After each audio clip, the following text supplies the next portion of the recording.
आज की वीडियो का टॉपिक है stock market investing for founders, entrepreneurs and content creators like me. हम लोगों की ना एक यूनिक प्रॉब्लम है कि भी हमारी इनकम इनकंसिस्टेंट होती है। तो कभी हमारी ज़्यादा इनकम आएगी, कभी हमारी कम इनकम आएगी, और कोई कोई मंथ हमारा होता है जो बिल्कुल ही मतलब बहुत ही लॉस मेकिंग मंथ भी होता है। तो जिस मंथ में हम ना इन्वेस्टिंग नहीं कर सकते, तो हमारे लिए जो स्ट्रेटजीज़ हैं वो दूसरों से थोड़ी सी अलग होती हैं और हमारा माइंडसेट भी अलग होता है। So we are like risk players. हम अपनी स्टार्टअप पे ऊपर वर्क कर रहे हैं, हम अपने कंटेंट के ऊपर वर्क कर रहे हैं, तो हमें लगता है कि उसी टाइप का रिस्क हम स्टॉक मार्केट में भी ले लें। तो आज ना मैं आपको 4-5 कॉमन मिस्टेक्स बताने जा रहा हूँ जो मैंने की हैं अपनी लाइफ में, और उसको फिर मैंने करने के बाद फिर मैंने सीखा और फिर मैंने कुछ करेक्टिव मेजर्स लिए। तो पहली मिस्टेक है कि भी स्टॉक मार्केट को भी ऐसे स्टार्टअप की तरह समझना कि भी इसमें जो स्टॉक्स हैं, उस जो रिस्की स्टॉक्स हैं उसमें ज़्यादा बेट कर दो। तो वो ज़्यादा बेट करने के चक्कर में वो रिस्की स्टॉक्स में ना मेरा बहुत सारा कैपिटल ऐसा लूज़ हुआ स्टार्टिंग में। तो फिर मुझे समझ में आया कि यार ये पब्लिक मार्केट है, यहाँ पर किसी भी स्टॉक का 100x होना इज़ वेरी हाईली अनलाइकली। तो बहुत कम चांसेस हैं कि कोई स्टॉक आपको 100 गुना रिटर्न देगा।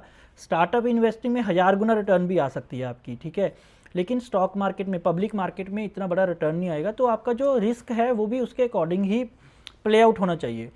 तो पेनी स्टॉक्स मत उठाइए, और जितने भी जो नैरेटिव हैं कि स्टोरी यहाँ पर टर्न अराउंड होने वाली है कि भी ये अभी तो थोड़ी देर के लिए स्टॉक डाउन जा रहा है, लेकिन कुछ कुछ ऐसी ऐसी चीज़ें अभी फ्यूचर में होने वाली हैं जिससे ये टर्न अराउंड हो जाएगा, है ना, अप चला जाएगा। तो रियलिटी में वो चीज़ें होती नहीं हैं।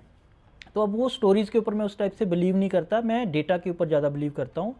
तो उन स्टॉक्स के ऊपर इन्वेस्ट करो जहाँ पर लॉस होने के चांसेस बहुत कम है। प्रॉफिट हो या ना हो, कम हो ज़्यादा हो, दैट्स फाइन, लेकिन उसमें लॉस होने के चांसेस मिनिमल होने चाहिए। तो उस टाइप के स्टॉक्स में अभी मैं इन्वेस्ट करता हूँ।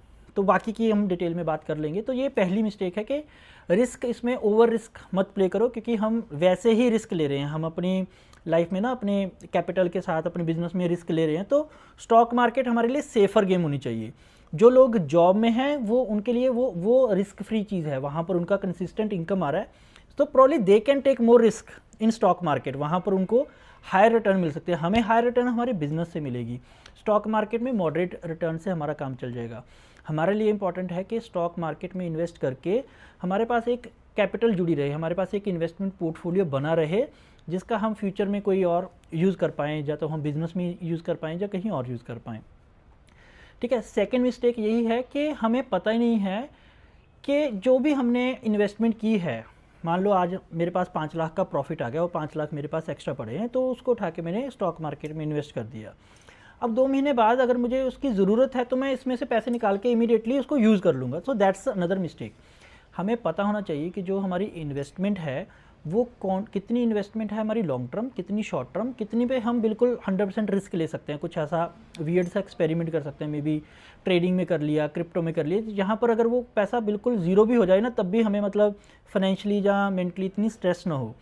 तो ये सेपरेशन करके रखना अपने, पहले तो माइंड में, फिर हमारे पोर्टफोलियो में, and probably in the demat account as well. तो मैं तो अपने स्टार्टिंग में डीमेट अकाउंट ही अलग कर दिए थे कि ये वाले डीमेट अकाउंट में सिर्फ लॉन्ग टर्म इन्वेस्टिंग करनी है, इस वाले डीमेट अकाउंट में सिर्फ मुझे ऑप्शन प्ले करनी है। तो उसमें थोड़ा सा पैसा डाल के रखो, उसी पैसे से प्ले करो। अगर वो पैसा खत्म हो जाता है तो मतलब आप अभी ऑप्शन प्ले नहीं करोगे, आप फ्यूचर में ऑप्शन नहीं करोगे। तो इस टाइप से आप सेपरेट डीमेट अकाउंट बना के रख सकते हो। पेपर पे आप अलग अलग स्ट्रेटजी बनाओ कि ये लॉन्ग टर्म इन्वेस्टमेंट है, ये शॉर्ट टर्म है, लॉन्ग टर्म को हम नहीं टच करेंगे।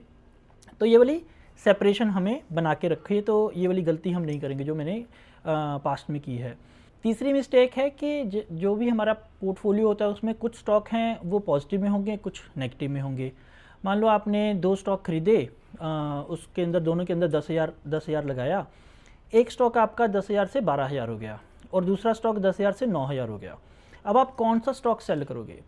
आप ऑब्वियसली 12,000 वाले स्टॉक को सेल कर दोगे कि चलो ठीक है, इसमें 2,000 का प्रॉफिट हो रहा है, और जो आपका 10,000 से 9,000 रह गया उसमें आप और इन्वेस्ट कर दो, क्योंकि इसमें 9,000 10,000 और इन्वेस्ट कर दो, क्योंकि जब ये 12,000 जाएगा तो फिर उसका डबल प्रॉफिट हो जाएगा, जो कि रियलिटी में होता नहीं है, ऑपोजिट होता है। जो आपका 9,000 वाला स्टॉक है वो मोस्ट लाइकली 8,000 7,000 5,000 पे जाएगा, और जो 12,000 वाला है वो 13,000 15,000 18,000 पे जाएगा। तो हम ना सफिशेंट टाइम के लिए वेट नहीं करते कि जो हमारा विनिंग स्टॉक है क्या वो ओवर वैल्यूड हो गया कि हम इसको सेल करें। जस्ट बिकॉज वो आपको 20% 30% प्रॉफिट दे रहा है डजंट मीन कि आप उसको सेल करो, क्योंकि वो एक अच्छा स्टॉक है, वो भागने वाला स्टॉक है, वो आपको एक अच्छा घोड़े जैसा स्टॉक मिल गया है, तो उसके ऊपर प्रॉब्ली आपको और इन्वेस्ट करना चाहिए। अगर अगर उसके फंडामेंटल्स अलाउ करते हैं, उसको एनालाइज करोगे तो आपको पता चल जाएगा। तो ये आप ना कॉमन मिस्टेक देखो कि जैसे ही हमने किसी स्टॉक को सेल किया वो उसके बाद और भागने लग गया। वो इसलिए भागने लग गया क्योंकि उसको भी भागने का टाइम है, उसको अभी राइज करने का टाइम है। So you should have that patience कि जो अच्छे स्टॉक्स हैं उसको आप रखो अपने अकाउंट में, जो बुरे स्टॉक्स हैं, ठीक है ना, चाहे वो लॉस में है, लॉस बुक कर लो लेकिन उसको निकालो। तो अच्छे स्टॉक्स वाला पोर्टफोलियो होगा तो वो आपका ग्रो होगा। तो ये एक बड़ी कॉमन मिस्टेक है जो हर किसी ने की होती है। तो I just wanted to share कि ये मिस्टेक मैंने भी की है, और उसके बाद फिर मैंने जितने भी अपने बुरे स्टॉक थे, चाहे वो लॉस में थे या प्रॉफिट में थे, उनको निकाला। जो अच्छे स्टॉक्स हैं उन्हीं को अपने पोर्टफोलियो में रखा। फिर एक नेक्स्ट कॉमन मिस्टेक है कि भी हमें पता नहीं होता कि हम कौन से स्टॉक में इन्वेस्ट करें। तो हमें पता कैसे चलता है? या तो किसी ने टिप दे दी, किसी व्हाट्सएप ग्रुप में, टेलीग्राम ग्रुप में किसी ने बता दिया कि ये एक बड़ा अच्छा स्टॉक है, ये 2 साल में डबल होगा, 4 साल में डबल होगा, तो हम उस स्टॉक में इन्वेस्ट कर देते हैं। या किसी फ्रेंड ने बताया कि ये वाले इसको मैंने एनालाइज़ किया था, इसमें मेरा बड़ा पोटेंशियल लगता है, या फिर न्यूज़ से देख के। तो ये वाली चीज़ से ना हम दूर रहें, थोड़ा सा फंडामेंटली ये सोचें कि कौन से स्टॉक्स हैं जो अच्छे स्टॉक्स हैं लेकिन बहुत देर से उसके अंदर मूवमेंट नहीं आई, अप मूवमेंट नहीं आई, मतलब बहुत देर से वो स्टैग्नेंट फेज़ में है लेकिन फंडामेंटली वो अच्छे स्टॉक हैं और कंसिस्टेंटली वो प्रॉफिट शो कर रहे हैं अपनी बुक्स में। तो मतलब ये मेरे लिए एक बेसिक रूल है कि भाई ऐसे स्टॉक्स में इन्वेस्ट करो जो बहुत देर से मूव नहीं किए, जो अभी रिसेंटली 2 साल से 3 साल से मतलब उतना मूव नहीं कर रहे जितना उनके प्रॉफिट मूव कर रहे हैं। प्रॉफिट उनके 10% 20% वो शो कर रहे हैं, लेकिन स्टॉक मार्केट उनको उतना रिवॉर्ड नहीं दे रही। आप ढूंढोगे तो आपको ऐसे स्टॉक्स मिल जाएंगे, ठीक है। तो मेरे लिए ये बेसिक रहता है कि भी इस टाइप के स्टॉक्स में इन्वेस्ट करो जो जिसमें उसके हायर जाने के पोटेंशियल बहुत ज़्यादा है। वो कब जाएँ ना जाएँ मुझे नहीं पता, लेकिन उसके लोअर जाने के पोटेंशियल कम है, ठीक है ना। तो अभी जो आपको मैंने बेसिक चीज़ बताई है कि एक स्टॉक जो कंटिन्यूसली अच्छा परफॉर्म कर रहा है as a company, profit show कर रहा है, ठीक है ना, एज ए कंपनी, लेकिन उसके प्राइस में उतनी मूवमेंट नहीं आ रही, तो this is very highly unlikely कि ये स्टॉक ना डिप करेगा, क्योंकि उसके फंडामेंटल्स उसको सपोर्ट कर रहे हैं। अब वो अप क्यों नहीं जा रहा है, उसके मल्टीपल रीज़न हो सकते हैं। तो जब उसका टाइम सही टाइम आएगा तो वो अप चला जाएगा। सो इस कन्विक्शन के साथ मैं ऐसे स्टॉक्स को ढूंढता हूँ और उनमें इन्वेस्ट करता हूँ, ठीक है। तो टिप्स के बेस पे, न्यूज़ के बेस पे या किसी ऐसे स्टोरी के बेस पे तो आप स्टॉक मार्केट में इन्वेस्ट मत करो। मैंने तो पहले बहुत इन्वेस्ट किया है और उसमें बहुत लॉस हुआ है। और लास्ट जो कॉमन मिस्टेक है वो यही है कि आप ट्रेडिंग के लिए और लॉन्ग टर्म इन्वेस्टिंग के लिए सेम डीमैट अकाउंट यूज़ करते हैं।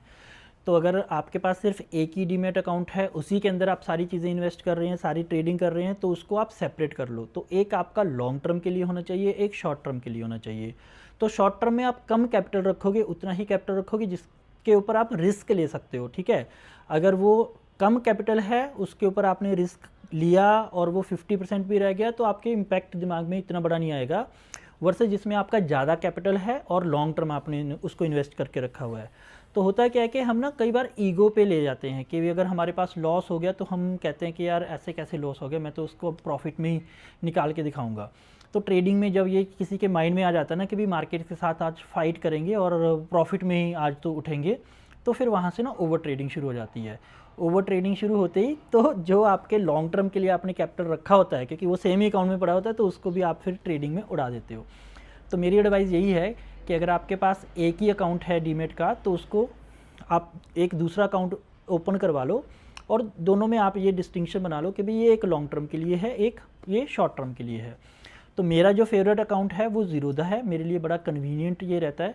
तो मैं अपनी जो सारी ट्रेडिंग है, सारी इन्वेस्टमेंट और वो सब कुछ मैं ज़ीरोधा में प्राइमरली रखता हूँ, ठीक है। तो ट्रेडिंग मैं करता ही नहीं हूँ, इसलिए मेरे लिए ट्रेडिंग के लिए एक सेपरेट अकाउंट की मुझे ज़रूरत नहीं है। लेकिन जब मैं ट्रेडिंग और लॉन्ग टर्म इन्वेस्टिंग ये दोनों साथ साथ करता था, तो फिर मेरे पास सेपरेट अकाउंट थे और मैं सेपरेट अकाउंट में ही दोनों चीज़ों को मैनेज करता था। आई होप आज की वीडियो में कुछ आपको लर्न करने के लिए मिला होगा।